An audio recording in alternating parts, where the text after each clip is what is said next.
السلام علیکم۔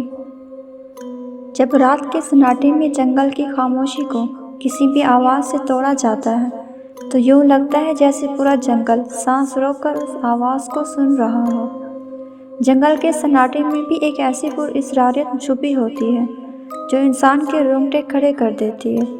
آج کی کہانی بھی ایک ایسے ہی جنگل کی ہے جو نہ صرف ویران تھا بلکہ خوفناک کہانیاں اور آسیب زدہ واقعات سے بھرا ہوا تھا۔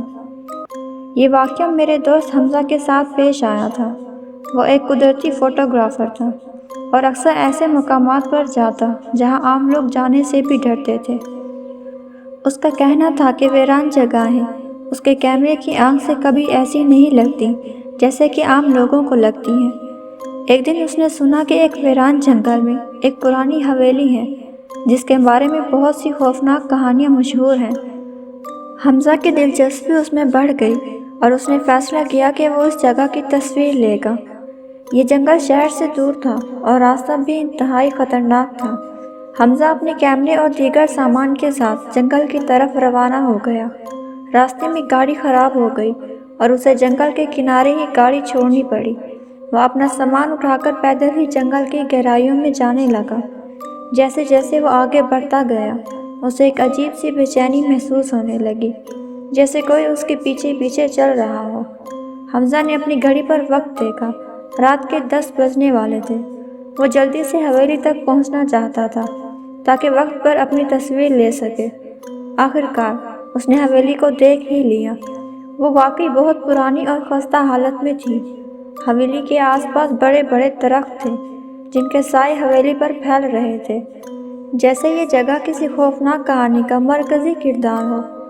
حمزہ نے جیسے ہی حویلی میں قدم رکھا اس کے قدموں کی چاپ گونجنے لگی۔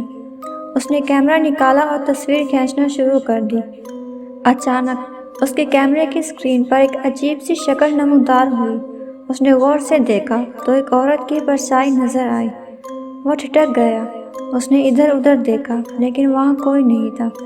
اس نے دوبارہ تصویر کھینچی لیکن اب کچھ بھی غیر معمولی نہیں تھا۔ وہ سمجھا شاید اس کا وہم ہے، مگر جیسے ہی اس نے حویلی کے اندر جانے کی کوشش کی دروازہ خود بخود بند ہو گیا۔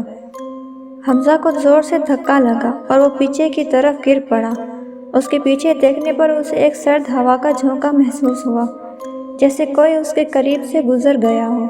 اب وہ واقعی خوف زدہ ہو چکا تھا۔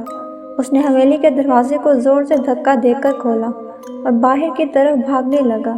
اسے ایسا محسوس ہوا جیسے کوئی اس کے پیچھے پیچھے دوڑ رہا ہے۔ حمزہ نے اپنی پوری جان لگا دی اور جنگل کے باہر نکلنے کی کوشش کرنے لگا، لیکن جتنا وہ بھاگتا جنگل اتنا ہی گہرا ہوتا جاتا۔ اس کی سانسیں پھول رہی تھی، دل زور زور سے دھڑک رہا تھا۔ آخرکار اس نے ایک بڑا درخت دیکھا اور اس کے پیچھے چھپ گیا۔ حمزہ نے دم لینے کی کوشش کی مگر پھر اسے اپنے پیچھے کسی کے ہنسنے کی آواز آئی۔ اس نے مڑ کر دیکھا تو اس کے سامنے وہی عورت کھڑی تھی جس کی پرچھائی اس نے اپنے کیمرے میں دیکھی تھی۔ اس کے چہرے پر ایک شیطانی مسکراہٹ تھی۔ وہ آہستہ آہستہ اس کی طرف بڑھنے لگی۔ حمزہ کی چیخیں جنگل کے سناٹے میں گونجنے لگی مگر وہاں اسے سننے والا کوئی نہیں تھا۔ حمزہ نے اپنی پوری طاقت جمع کی اور اپنی آنکھیں بند کر کے یا اللہ پکارا۔ جب اس نے آنکھیں کھولی تو اس کے سامنے کچھ بھی نہیں تھا۔ وہ دہشت سے کانپ رہا تھا مگر ہمت کر کے اس نے اپنے قدم آگے بڑھائے۔ وہ بھاگتے ہوئے جنگل سے نکل آیا اور سیدھا اپنی گاڑی کی طرف بھاگا۔ گاڑی کی چابی اس کے ہاتھ میں کانپ رہی تھی مگر اس نے کسی طرح گاڑی سٹارٹ کی اور اس جگہ سے بھاگ نکلا۔ اگلے دن حمزہ کی حالت بہت خراب تھی۔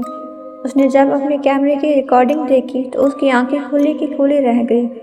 اس میں اس عورت کی تصویر صاف صاف موجود تھی جو اس رات اس کے پیچھے آئی تھی۔ حمزہ نے فوراً وہ فوٹیج ڈیلیٹ کر دی مگر اس رات کا خوف اس کے دماغ میں نقش ہو چکا تھا۔ کہتے ہیں کہ کچھ جگہیں ایسی ہوتی ہیں جنہیں انسانوں کے لیے نہیں بنایا گیا ہوتا۔ ان پر جانے کی کوشش انسان کو تباہی کے دہانے پر لے جا سکتی ہے۔ حمزہ کے ساتھ جو کچھ ہوا وہ ایک سبق تھا کہ کبھی بھی اس جگہ کو چھیڑنے کی کوشش نہ کریں جہاں آسیب کے سائے منڈلا رہے ہوں۔ حمزہ آج بھی اس واقعے کو یاد کر کے کانپ جاتا ہے اور ہم سب کو بھی یہی نصیحت کرتا ہے کہ کبھی ایسی جگہوں پر جانے کی کوشش نہ کریں جہاں صرف خوف کا سایہ ہو۔